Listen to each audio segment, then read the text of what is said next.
Hello, আসসালামু আলাইকুম guys. আমার নতুন ভিডিওতে আপনাদেরকে স্বাগতম।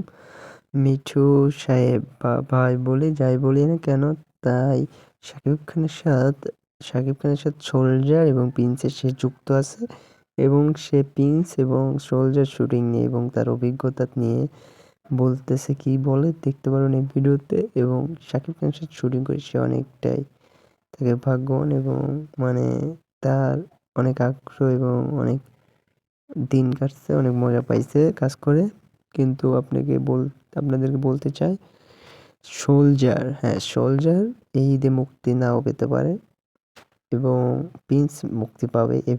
এর কথা শুনলেই বুঝতে পারবেন। তো আপনারা ভিডিওটি দেখেন, সবই বুঝতে পারবেন। তো কেউ স্কিপ করবেন না, ভিডিওটি দেখতে থাকেন, কেউ কাটাকাটি করবেন না, ভিডিওটি দেখবেন, ফুল দেখবেন, দেখেন। ওর সাথে কাজ করার মজাই আলাদা। সোলজারটা অনেকেই বলছে ঈদে আসছে, কিন্তু আমার মনে হয় সোলজার ঈদে আসবে না। ঈদে আসবে প্রিন্স, আসবেই। প্রিন্স মানে দুর্দান্ত কাজ হচ্ছে। আমরা শিলংয়ে গিয়েছিলাম শুটিংয়ে, মানে ভাবাই যায় না, চমৎকার কাজ হচ্ছে। আবু হায়াত মাহমুদ গুড ডিরেক্টর এবং প্রডিউসার যিনি শিরিন আপা, উনিও আপ্রাণ চেষ্টা করছে ছবিটা যেন অন্য মাত্রায় যায়। আর সাকিব তো চেষ্টা করছে, আমরা সবাই চেষ্টা করছি ছবিটা ভালো হয়, সব আর শিল্পীরাই। প্রত্যেকটা সিনই সাকিবের সাথে আমার, যে কটা সিন সবই সাকিবের সাথে।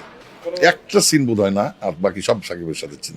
আমরা তো মজা করি, ফ্রেন্ডলি না আমরা দিন ধরে কাজ করছি ওর সাথে, আমরা ফ্রেন্ডলি, একসাথে আড্ডা। ও আড্ডাবাজ, ও একা মেকআপ রুমে বসে থাকতে পারে না, ওর জন্য আলাদা রুম।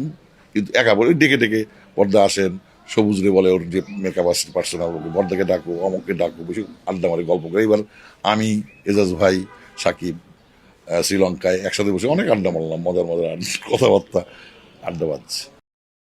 তো ভিডিও দেখে কি বুঝলেন? চ্যানেলটিকে সাবস্ক্রাইব করে আমাদের পাশে থাকবেন এবং নতুন নতুন ভিডিও পাওয়ার জন্য কমেন্ট করবেন এবং কীরকম ভিডিও চান তাও বলে যাবেন কমেন্টে। তো আল্লাহ হাফেজ, সবাই ভালো থাকবেন, সুস্থ থাকবেন, টাটা, বাই বাই।